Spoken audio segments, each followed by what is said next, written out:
स्वतःला देवाचा अवतार सांगून आणि लोकांच्या मनातील विचार ओळखण्याची अलौकिक शक्ती असल्याच्या थापा मारून लैंगिक अत्याचार करणारा हा पुण्यातला भोंदू. या भोंदू बाबानं एका उच्च शिक्षित महिलेचं तब्बल 15 वर्ष लैंगिक, मानसिक आणि आर्थिक शोषण केल्याचं खळबळजनक प्रकरण समोर आलंय. आरोपी भोंदू राधामोहन मिश्राला पुणे पोलिसांनी अटक केली आहे आणि त्यानंतर आता या प्रकरणातून खळबळ उडवून देणारे अपडेट समोर येत आहेत. कारण या भोंदूनं तरुणीवर थेट महिलांसमोर लैंगिक अत्याचार केल्याची माहिती समोर आली आहे. या प्रकरणात नेमकं काय काय घडलंय सविस्तर समजून घेऊ. पुण्यातील वाघोली परिसरातील एका बंगल्यात मॉडर्न गुरुकुलच्या नावाखाली हा भोंदू बाबा आपले काळे कारस्थान चालवायचा. या प्रकरणात पोलिसांनी कारवाई करत त्याला अटक केली आहे. भोंदू मिश्रासह त्याच्या साथीदारांना सुद्धा पोलिसांनी अटक केली आहे. धक्कादायक म्हणजे यामध्ये एका पुरुषासह 6 महिलांचा समावेश आहे. पीडित महिला पुण्यातल्या एका नामांकित कंपनीत कार्यरत असून तिचं कुटुंब सुद्धा उच्च शिक्षित आहे. साधारणतः 2010च्या सुमारास हे कुटुंब राधामोहन मिश्राच्या संपर्कात आलं.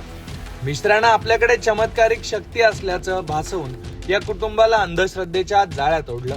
या महिलेच्या वागण्यात सुधारणा करण्याची गरज असल्याचं सांगून त्यानं तिला कुटुंबापासून वेगळं केलं आणि आपल्या आश्रमात राहायला भाग पाडलं. 2001 ते 2026 या कालावधीत या भोंदूनं देवाच्या नावाचा आणि नरकाचा धाक दाखवून पीडितेवर अमानुष अत्याचार केलेत.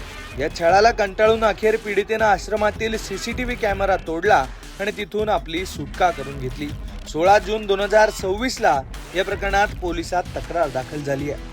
राधामोहन मिश्रा सांगायचा की तो लोकांचं मन वाचू शकतो आणि भविष्य पाहू शकतो. तो आश्रमातल्या लोकांना त्यांच्या दैनंदिन विचारांचं आणि खाजगी आयुष्याचं सुद्धा सविस्तर रिपोर्टिंग करून ते लिहून द्यायला सांगायचा. याच माहितीचा वापर करून तो नंतर त्यांना मानसिक दृष्ट्या ब्लॅकमेल करायचा. श्रद्धेची परीक्षा घेण्याच्या नावाखाली तो पीडित महिलेला बेदम मारहाण सुद्धा करायचा. अत्याचार करून गुप्तांगावर तिला विजेचे झटके द्यायचा. स्वतःचं मूत्र प्यायला भाग पाडायचा. असे हे सगळे अघोरी आणि अमानुष प्रकार या भोंदू मिश्रानं केलेत. तसंच हा भोंदू मिश्रा जेव्हा पीडितेवर अत्याचार करायचा तेव्हा त्याच्या सोबतच्या महिला आरोपी त्याला अश्लील व्हिडिओ दाखवायच्या आणि त्याच सारखे प्रकार हा भोंदू करायचा. तसंच या महिला पीडित तरुणीला म्हणायच्या की हे अत्याचार नाहीत तर प्रसाद आहे.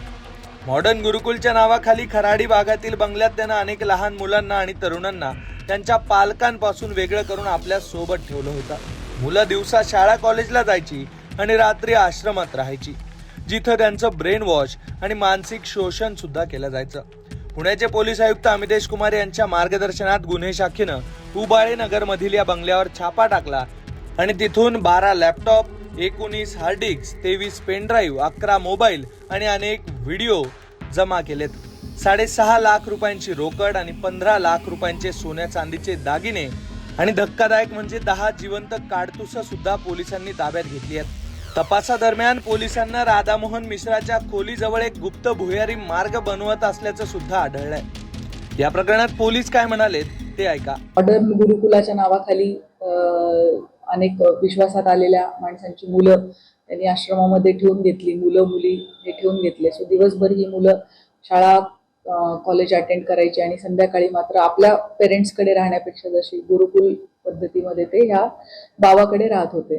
सो त्यांना मारहाण करणे, हळूहळू त्यांच्यावरती अशा पद्धतीचा एक प्रभाव निर्माण करणे की त्याला संपूर्ण भूत भविष्य काळ कळतो आणि समोरच्या व्यक्तीच्या मनातलं त्याला कळतं. त्यामुळे समोरच्या व्यक्तीने स्वतःच्या मनात काय काय येत आहे आणि काय चुकीचं येत आहे ते लिहून दिलं पाहिजे. त्याला ते रिपोर्ट असं म्हणत होता. तो हे फिर्यादीकडून रिपोर्ट वारंवार लिहून घेतलेले आहेत आणि मग त्याच डेटाचा वापर हा पेरेंट्सला आणि फिर्यादीला मॅनिप्युलेट करण्यासाठी केलेला आहे.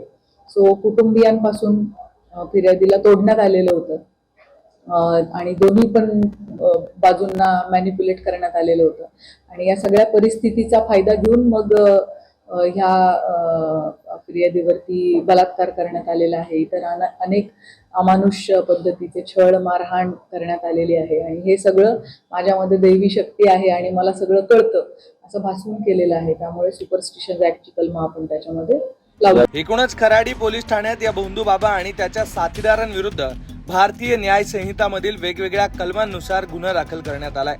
पोलिसांनी सर्व आरोपींना अटक करून कोर्टासमोर हजर केलं, तेव्हा पोलिसांनी या 8 आरोपींना 20 जून 2026 पर्यंत पोलीस कोठडी सुनावली आहे. उत्तर भारतातही या बाबाचं असंच जाळं पसरलं असल्याची माहिती समोर आली आहे. त्यामुळे आता पोलीस तपासात काय काय समोर येतं ते पाहणं महत्वाचं असणार आहे. पण एकूणच अशा या सगळ्या घटनांबद्दल तुम्हाला नेमकं काय वाटतंय ते कमेंट बॉक्समध्ये नक्की लिहा आणि अशाच घडामोडी जाणून घेण्यासाठी लोकमत पाहत रहा.